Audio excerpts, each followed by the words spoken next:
Hey, welcome back, everybody. My name is Deborah Peters, and you are watching The Deborah Peters Show, a podcast that is all about consciousness in your health, in your wealth, in your relationships, in your business, and in your self expression. And today I have an amazing guest, Tiffany Mm. Lyons, who has gone from employee to consultant, owning her own business, to now training employees how to train their boss. And this is a hot topic because since 2020, with working from home and being remote and the relationship dynamics changing between the employer and the employee, I think this is a really hot topic. And I want to say thank you for being here today, Tiffany, because I have so many clients that are struggling right now with this whole new paradigm we're in terms of that relationship dynamic. So thanks for joining me. Amazing. Seriously, my privilege. I've loved watching your other guests and the whole theme of this show of just really meeting needs and just you have a way of pulling out what people are passionate about and just driving this beautiful discussion. So Ah, my cool. privilege. Yeah. Yeah, good to have you. And it's interesting because um, I think it was maybe a couple of years ago, I did a couple episodes on my channel, on my YouTube channel about leadership. And one of the episodes was about the dissolving of top-down leadership. Mm. And the other episode was about servant leadership. And, I have some really strong opinions about both. And I think for me, it came out of, I was working really young. I think I was probably maybe 13 or 14 when I had my first job away from my family. Besides, I grew up on a farm. So when you're on a farm, everybody works, right? You're born working, right? Yeah, yeah, exactly. As soon as you can pick something up, it's like, go do this, go do that. Yeah. Um, but my first job outside of that family dynamic, and I remember just feeling so hindered and unappreciated and Mhm. controlled that I wasn't able to bring my full self to the table. It had to be this one or two dimensional way of being at this job. Mhm. And so I'm thinking that what you're doing here is really powerful. And maybe before we get too far down the path of this podcast, I should point out to everybody that you are in an airport Yes. and Thank between you. flights, yes. So if there's a Mhm. little background noise, don't worry about it. This is how we are now. I mean, we're we're Exactly. we're The remote, new we're workforce. yeah, we're laptop lifestyle, we're doing it all, right? Yeah, absolutely. Thank you. Yes, United has been very gracious with their lounge. I'll have to give them a little shout out there. So, yes, That's from an cool. airport, making it work. Yeah. So, I'm curious what you're seeing because something that I'm noticing is with the top-down leadership model and then this shift in paradigm, and also logistically, employees working from home and perhaps not even wanting to come back into the office because they've gone from these long commutes to being in an office all day, Hmm. um, away from their families, away from their children, Yeah. to another long commute, to be just like worn out. I've always felt that to be an employee makes somebody else wealthy, and costs you. So what are you doing, or how are you approaching this to level the playing field so it's more of a partnership? Yeah. So, part of it was, obviously our greatest passions generally come from our pain points, right? So, it was Yeah. interesting earlier you mentioned that kind of two-dimensional restriction or constriction. One of the first things I do is really get people to hone in on what's missing. Mm. What would be that third dimension? And that's so much something that is from both sides of the table, whether it's top down or bottom up, when you're trying to engage the workforce, is if you don't want it to be top down, putting myself in shoes of employee of where I've developed this from, it's my responsibility to know what the alternate would look like. For sure. You have to have something And to go to, right? exactly. So if you don't want constriction or restriction, what am I willing to do to create something else? And so just kind of coming back to the beginning of my work history, of course, I started as an employee, started as a receptionist, actually, the most kind of, yes, friendly, but restrictive. You have to be at an office. You have to be face-to-face on the phone. But what I found was that when I lifted my head, I said, what is my environment?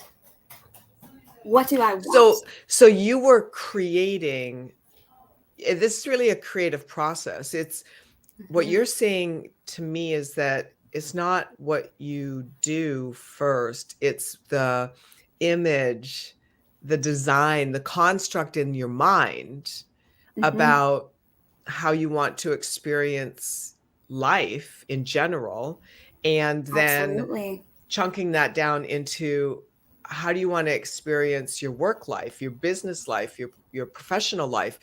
I mean, let's face it, we spend the majority of our hours, our living hours, working. Exactly. Whether or not you're in an office, there is still a large chunk of your time, if you're an employee, that is most likely spent in exchange for whatever Right. the salary remuneration is, right? So then the question is, going back to what you said, this is exactly where I go, which is, okay, but you or I are still independent units. So starting from my inside out, what do I Yes. want my physical environment in the office? What do I want the feeling at the end of my day?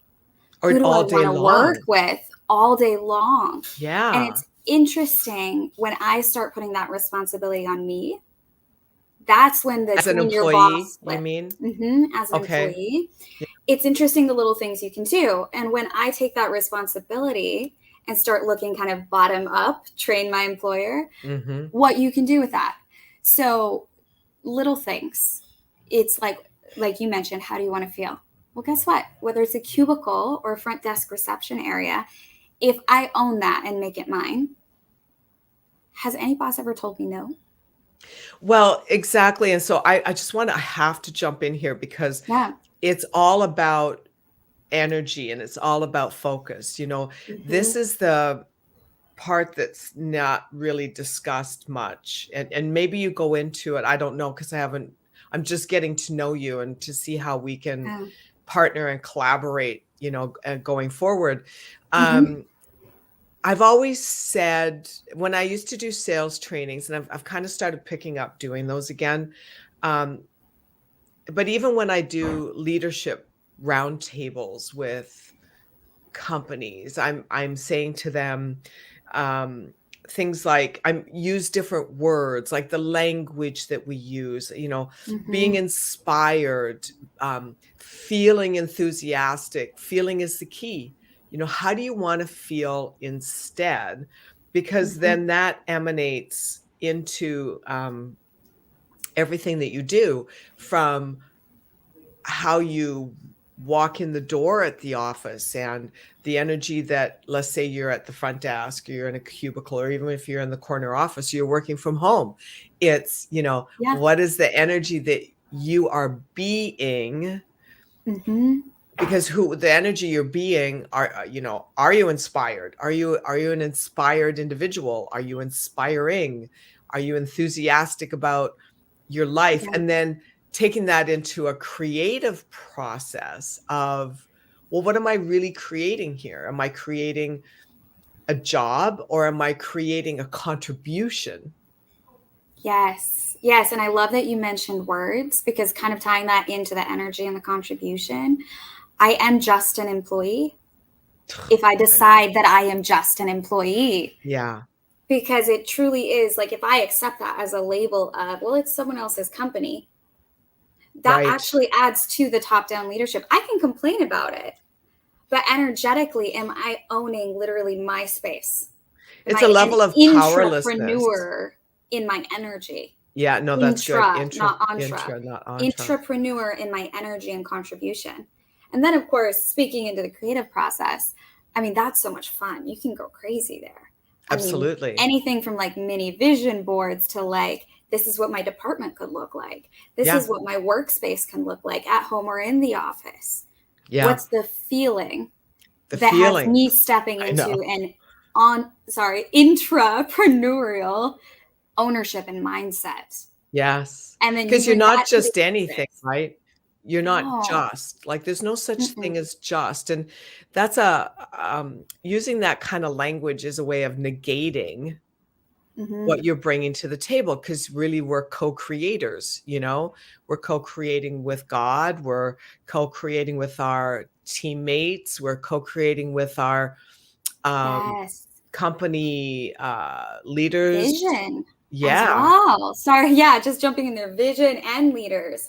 yeah. And I think that's the other thing that gets people hung up. And what I like to walk through is you can be an employee, not Mhm. just, but you can be an employee.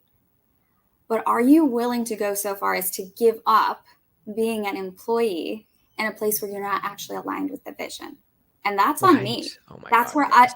I get to choose who I align myself with. And then I'm aligned with the vision, and therefore I show up in responsibility of what I get to co-create. Mhm. And then it's a whole different ballgame. It's a whole different Oh, experience for absolutely. everybody. Mm-hmm. See, I think that what's really changing, I guess, for corporate America or corporations around the world is this notion that it's about power, the hierarchical structure. And I'm not saying it's wrong.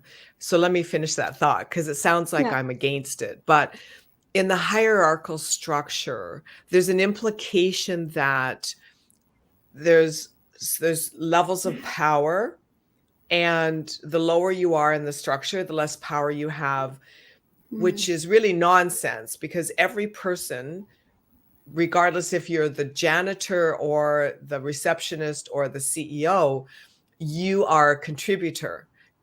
Pardon me, you're a contributor energetically first, yes. you're a contributor emotionally, mentally, and then you're a contributor with your skills, with your gifts, with your wisdom, with your Mm-hmm. training, with your education.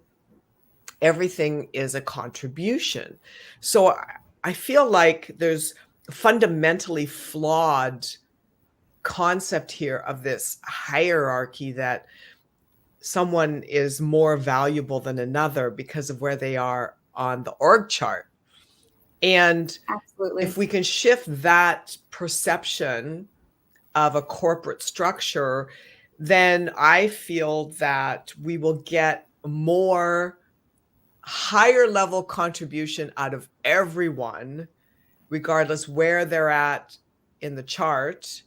And Mm-hmm. then that will lead to more satisfaction, more growth, more expansion, more profitability, 100%. and happiness. Yes, which is kind of the end goal, anyways.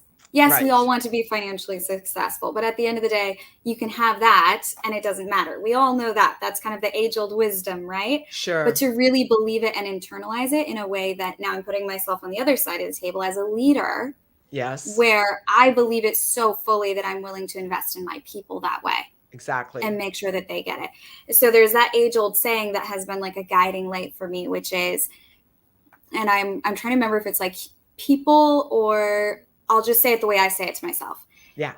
People respond according to according to their belief in your belief in them.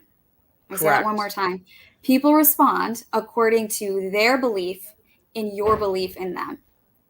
So there's Correct. both sides again of the table here, whether you're the leader or whether you're the employee. I'm And glad you you can brought that up. respond as an Yeah, employee as if they already believe in you. that's And you can right. respond as a leader as if you have the exact right person in the position, such that you can train anything else that isn't working. And then you'll get that back.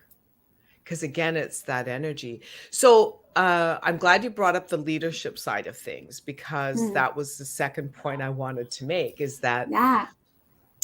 there also needs to be, I think the hierarchy has value when it comes to somebody has to be in charge and be the visionary and bring the bigger picture to the table and be willing to hold people accountable, because people will perform to the level that we see them as performing. And a company or a corporation is not a whole lot different than a family unit. The kids do respond well to framework, discipline, and there's a discussion around what that can look like. But there's if it's just these sort of like dysfunctional parenting styles of we're just going to talk the kid down and everything, we're not going to punish them, we're not going to take anything away, they're just going through a phase. It's like, yeah, and then they become these crazy adults that have no boundaries, no sense of accountability, and they're destructive human beings instead of being productive and developing their greatness, and then projecting that greatness into something that contributes in a positive way back to society. So I'm not saying that the hierarchical construct of a corporation has no value.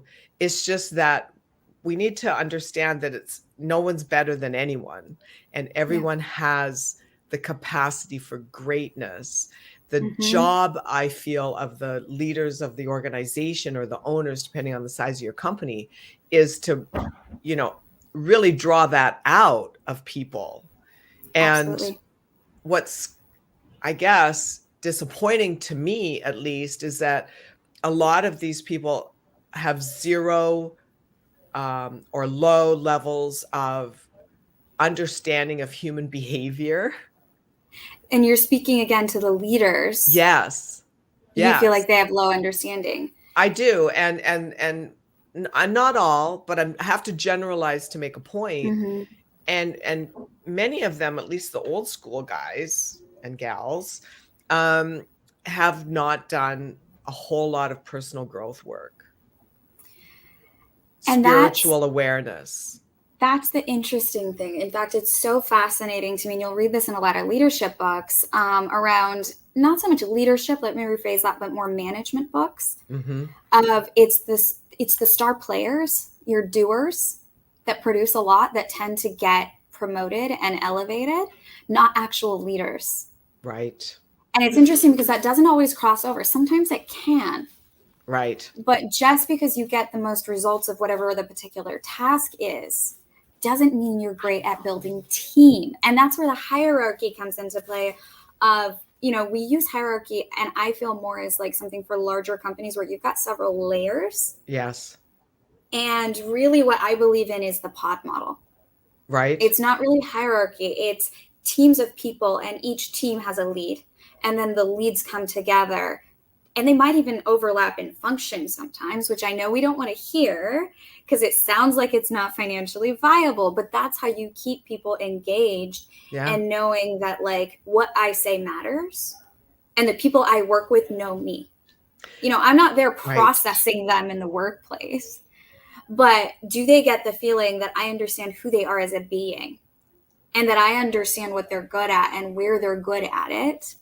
Not just, okay, you produced a lot, so why don't we promote you to lead the team, when, as you so lovely brought out before, that doesn't mean you know how to work with people.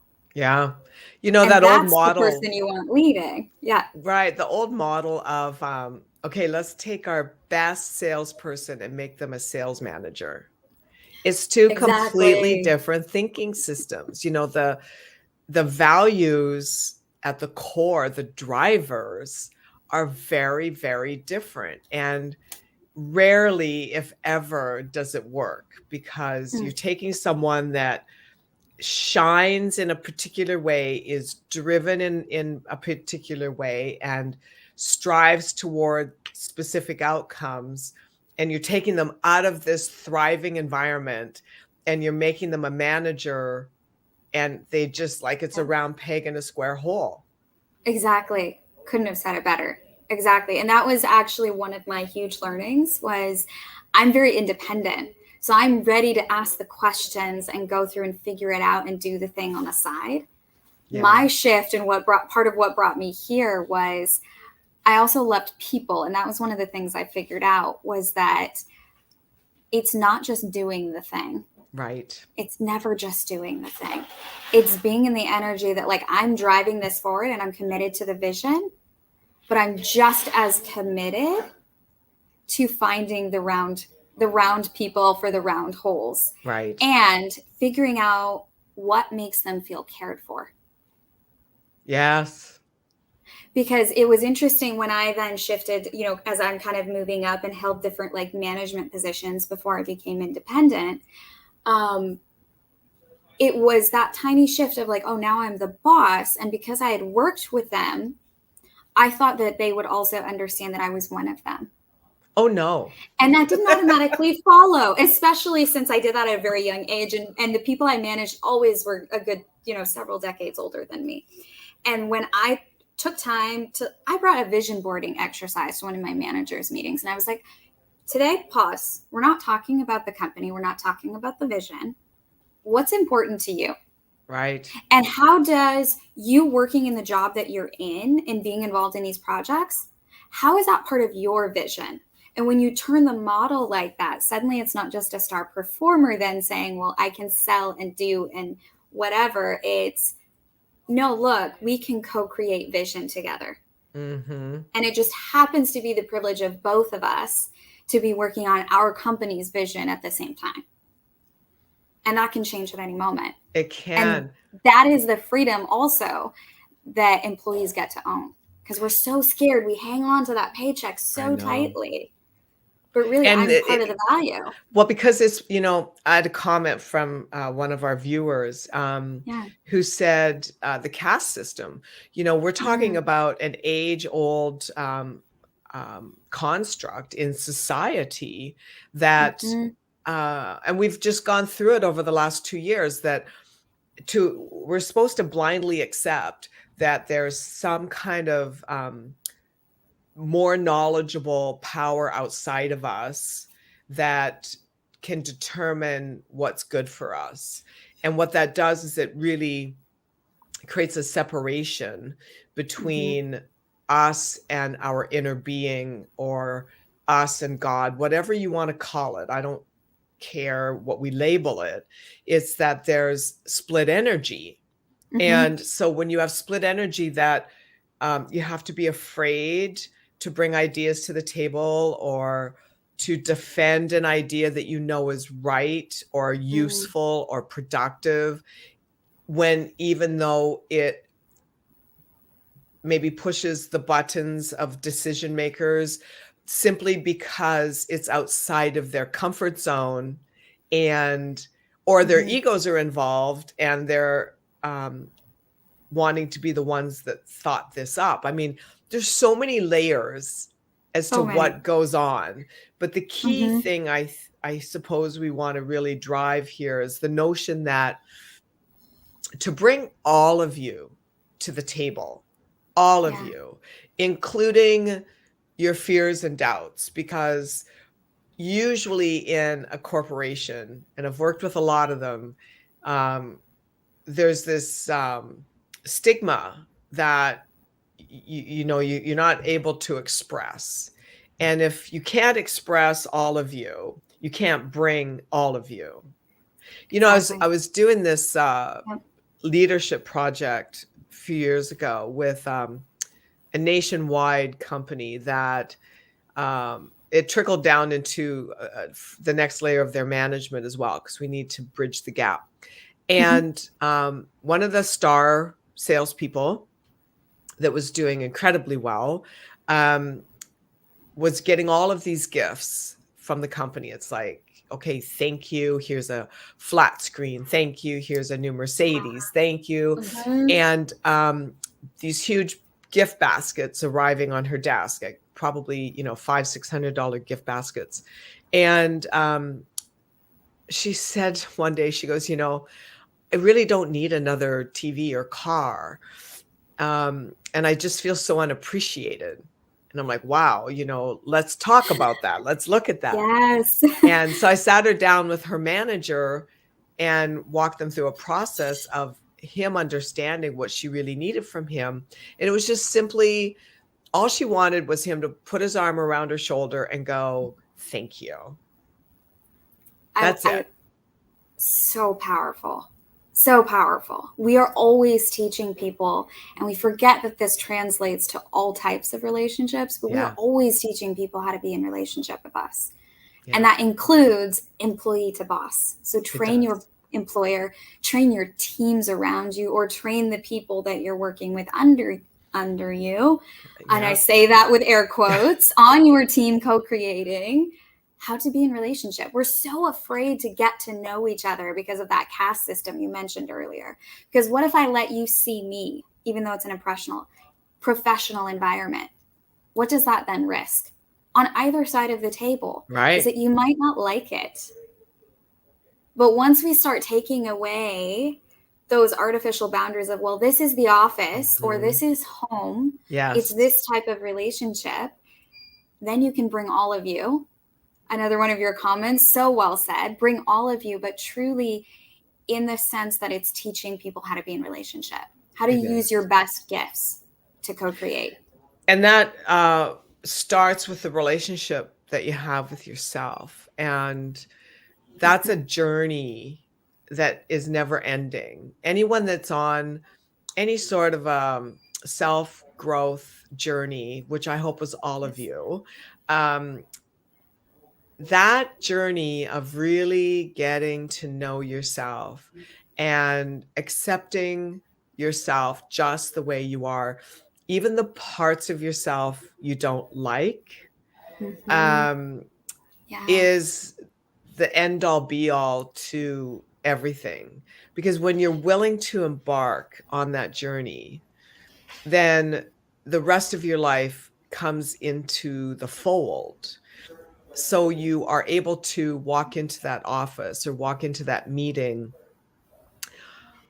not weak, but open and vulnerable.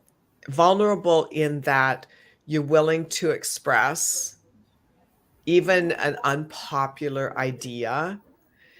And you can do it in an empowered way that you are articulate and you're presenting it as something that will lead the organization forward, whether they want to look at it or not. I always tell my clients that your business will show you where it wants to grow.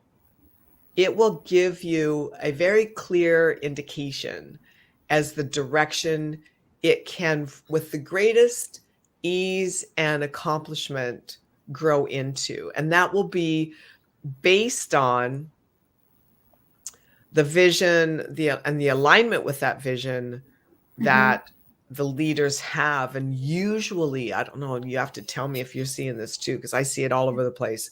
Usually the leaders have this colossal disconnect between the vision that matches who they're being with the vision where the company and the organization can go, and the other people around the table. So if we're talking about the C-suite, right? So much, because half the time I wonder if they even have a vision, because you read these statements and really the purpose of the vision is not just to show you where you're going, but as you mentioned, you kind of brought in the being. Yeah. And so if I can't close my eyes and truly see myself as the best provider of Frito-Lay chips, and I'm not dissing on the brand, but like, you know what I'm saying? Like if there's not some connection to really making it personal and why do I want to provide chips? You know, like, right. And I'm sorry, I'm picking on chips, but you know what I mean? Like it could be anything. Making me hungry. I can't, yeah, right. If I can't, whether I'm the C-suite or the receptionist at the front desk, basically close my eyes and be like, yeah, I know what this means. Like nobody else in the room, I could close my eyes and be like, yeah, I can carry this forward. And I know what it means. I know who I get to be. And I know why we're doing it. There kind of isn't a way to connect it. No. And it's usually driven by fear. They're coming in focused on what they need to fix. I remember I was speaking one time at a luxury market conference in the south of France. And I was on a panel with one other consultant. It was very interesting dynamic, but that's another conversation. Oh, you'll have to tell me. It sounds Yeah, interesting. it's a great story. And they were asking us questions about our approach. And he said, well, the first thing I do is I go into the organization and I identify what's not working. And then I figure out what we need to do to fix that. So then it came like my turn to answer the question. And I said, well, the first thing I do is I sit down people that are in the power to make decisions, and I ask them where they want to go. And then I build out the path, that the strategy and the mindset tools that will enable them to get there. And so then the question was, well, what about what's not working? I don't look at that. Oh, it comes to the surface and gets laid aside very quickly. It takes care of itself. It totally disappears. If you are moving forward with momentum, anything that does not serve you is going to fly off the wheel. Yeah. That's exactly where I start with employees. Of not at the office, actually. Oh, good. No, I start in here. When was the last time you dreamed? Right. And I don't mean fell asleep and like had a nightmare. I mean, when was the last time you dreamed about what a complete life would look like for you? And then from there, you can learn the mindset. You can learn the ways of being to create the environment in your office, the vision to maybe it's finding a different company that you actually are excited about, but then being solid and confident enough to feel that it ties to something, you know why, and you're moving forward with support. No, it always starts inside with where are you going? Why are you going there? And who do you get to go with? Yeah, what makes you tick? What do you want? Like, who do you want to become? Because we spend all of our time mostly working. So what is that morphing you into? Is it morphing you into an unhappy person that feels like they have no free time and they're a slave and there's something outside of them, aka their boss, that has more power over their life than they do? Or is it morphing you into this partner, this contributor, this creative being that has ideas and skills and talents and gifts? And then you get to really show up, all of you. And getting up in the morning, you bounce out of bed and you can't wait to get in there and create and take things forward and move the needle. And it's just a whole other, talk about a paradigm shift. Oh, it's huge. And then the things that you want on the outside start to follow. Because that's how, so my first job was not remote. It was a very traditional 9 to 5. It was in healthcare, highly regulated. Oh, wow. Always in the office, always in a black and white suit. I mean, we're talking healthcare. It was not meant to be remote. But when I took back that ownership and started actually because I remember when I went on my personal development journey, I didn't even know how to want things anymore. Yeah. It had gotten to that place. And then I was like, well, I want to live by the beach. And that's literally where it started. That was my first desire, basically. I love it. And from there, I started thinking, okay, well, maybe do I have to get another job? Do I have to? And what it ended up being was I got my boss. I showed up. I did my work. It shifted inside me. And I got him to let me work 2 days a week at home. Nice. And now, well, it's been several years. I don't remember. I should look back at dates, but it started with 2 days a week at home. And before I knew it, I was living in Venice Beach, fully remote, doing my job 3 blocks from the beach. Yeah, of same course. Job, same teams, even all the same people, little different title, but that's how it started. That tiny tiny pinprick of desire. And that shifted mindset, the way I showed up, the way I asked for projects, the way I interacted with my team, something that shouldn't Yeah. have been possible. Well, and see, that's you said something really powerful there because it's all about neuroscience. It's all about mindset. I use the word neuroscience because I really would like people to start to research how your mind really fires and how much creative control you have over the setup of that, and then realizing that it's all on you. Everything is an externalization. Our, for everyone watching, life is simply an externalization of an internal picture. And Yes. when you connect to that with a feeling, the feeling's the key. For years, I think that I was going to say, I feel like for years, coaches and trainers have talked about a vision, but a vision without the feeling will always be a pipe dream.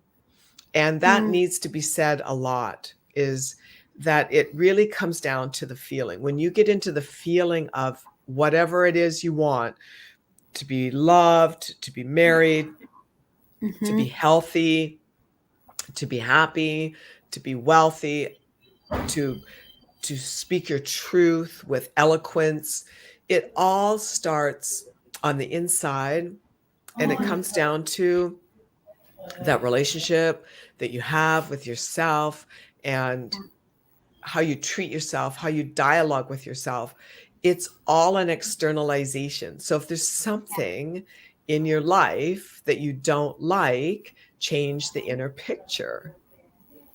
Yeah. And I would go, I don't know if it sounds like a step further, but to me, it sounds like a step further to really say, I choose to believe that I create my reality.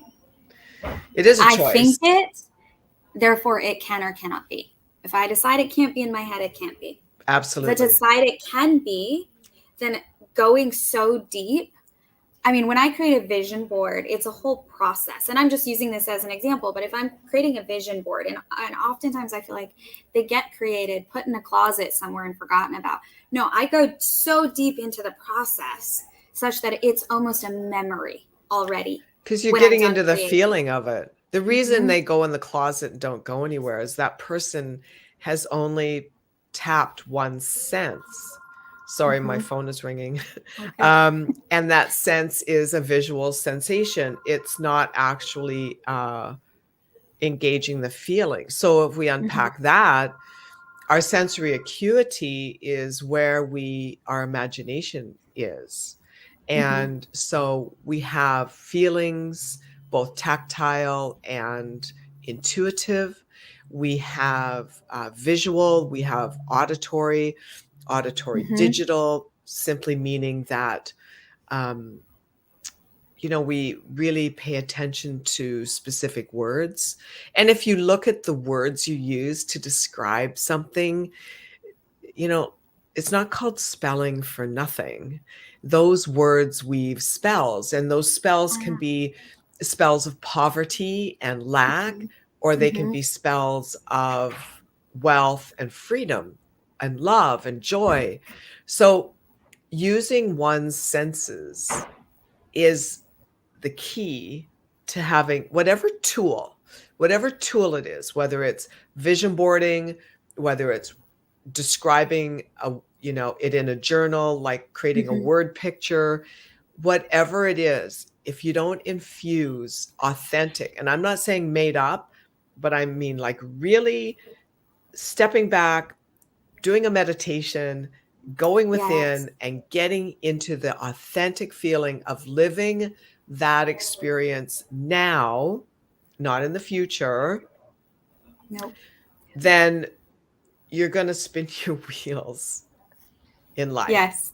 Yeah. Yes. And I want to speak into something you said earlier sparked a thought, and then the meditation piece. I want to come back to that too. But when I am that clear as an employee, so that all of my senses, all of my dreams, my passions, my gifts, the environment around me are in alignment with whatever that vision is, then when I show up at my workplace, it simply happens to be one picture on my vision board. Right.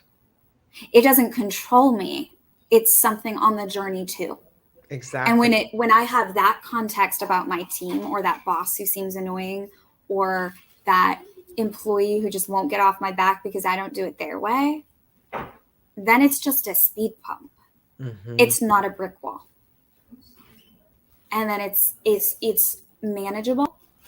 It's okay, well, where do I want to go with it? Because I'm responsible, because I already see where I'm going. So why would I give my power away to something just along the way when I already know what the end result's going to be? Exactly. Like, the context changes so much. Mm-hmm. And then kind of jumping forward again to your other comment about meditation, on both sides, employee or employer, wherever you sit, I am all for those pause moments in the workday. Yeah. You know, we want to create this separation of, like, if you are in a physical office or you're showing up to Zoom, it's like, it's work. Like, Yeah. you come in and we got to jump right in. And I'm like, no, give people's brains time to shift. So I'll have quiet meditations at the beginning of my work meetings with permission. Right. You know, when it wasn't my company. Now, you know, hey, if you're in alignment with me, we're already there. This is what we're doing. Here's what we're doing. But I would go into, and I literally sat down with each one. I said, if at any time you're uncomfortable, let me know. But we get to create mental space to actually think about where we want to go. And we're not going to do that jumping from here's your spreadsheet and your hectic client problem right into here's where we want to go as a team. Well, the productivity is so low. It looks good because people are doing the busy go. But in terms of ROI, it just isn't there without the meditative process. Exactly. You know, when you get up in the morning, if you meditate, you connect, I should say when you get up in the morning and you choose to spend 15 minutes and meditate, you're connecting to you, your inner guidance, your intuition, your higher self, the greater part of you that is connected to source, to God. That then is what shows up in your action, and there's a level of guidance that takes place that wouldn't otherwise be there. However, the flip of that is when you get up in the morning and you don't meditate, you are literally pulled by everything that goes on externally in the world, and that makes you completely powerless and disconnected. So then you have to work hard because you're disconnected from source. So you have to compensate, or at least people, you know, that's the pattern, is they compensate for their disconnectedness through extra efforting. And it never produces results. Because if you're not tapping into vision, source, God, you're looking down. And when I look down, I have to run fast because there's so much in front of me. And it's hard to decipher, is this moving me forward in my path? Or, I mean, there's billions of people and things and moments, and like, it's all colliding unless I have context up here of where I'm going and why. That's so like, well there is no other way to go but to run and trip and fall along the way, unless you know that something's guiding you around the pitfalls. I mean, it's kind of either or in my mind, because then how do you sort it? How do you really decide if you don't have some sort of compass? You don't. I think that's where people feel unhappy, and you know, when you're disconnected, it's like unappreciated, and it drops the creativity. I mean, it just becomes this like slippery slope. Yeah. It's kind of sad. It's debilitating, is what I would say. You know, we want to talk about human capital being our most valuable, but then we start treating our human capital like widgets and want to press them into metrics. And I'm like, then they're not our most valuable capital. That's not your most valuable resource if you're not going to treat it as unique. Well, and I think therein lies a point of language patterns. I think even the concept of the wording human capital is so diminishing to, you know, the people at the table really being amazing contributors and partners, you know. Wow, this has been great. We're out of time, and I wish we could just keep going, because I think we're just loading people up with possibilities and morsels and tools here. I know you've got a free offer for folks, and then tell us your website and tell us a little bit about the free offer. Yeah, I love this one. It's so easy. You've seen versions of it around, but I put a little different twist on it for everyone. So my website, it's a free download, and there's some instructions on there, thetiffanylyons.com. So we can put it in there. It's my full name. They're going back to kind of where we started, is it all starts inside. Employer, company, the vision. So I got to asking myself, when was the last time when I was really in that low point of my career that I had dreamed? I couldn't remember. When was the last time I had looked at my life as a holistic experience? And so that's what this free offer is for, to just take a pause. And there's two parts. It's actually, people have seen it as the wheel of life. So it literally is a circle with the 8 areas. But what I've done that's a little different is I have people do it twice, because they do it the first time with satisfaction. And so you rate it from 0 to 10, with 10 being on the outside of 10 out of 10. So satisfied with this area of my life. But then you overlay it with the one underneath of, where's your energy investment? Where are you putting the most inside out investment in your life? And if you've got an area like career where you're like, I'm at a 0, I'm unsatisfied, but energetically, I'm putting 10 out of 10 energy in there. When was the last time you collapsed those on each other and said, okay, no, something gets to shift? So that is, it's got some instructions, some questions, a few thought questions, but to take it from both that external of like, what are the results? And then energetically, where is me, my beingness going and flowing? And that's really good. That's really good. I love it. Thank you so much. Yeah. Thank you for being here. Thank you for having me. It's so good to connect with you. Yeah. And I think, I know we're going to do some stuff together in the future. It's exciting. Looking forward to it. It's been so great. So great talking with you. And have a safe flight. Where are you off to? Thank you. I am off to my new home, actually, in Scottsdale, Arizona. I just signed a lease last Tuesday. So love it. Yeah. Love it. Well, many blessings. Good luck with that. Thank you for being here. Thank you so much, Tiffany. My All right, guys, that's our show today. It's a wrap. Love you. Thank you for being here. Please subscribe wherever your favorite podcast platform is that you like to watch us, and give me a review. It helps build the channel. I'd really appreciate that. And remember, stay aligned, stay awake, and stay sovereign.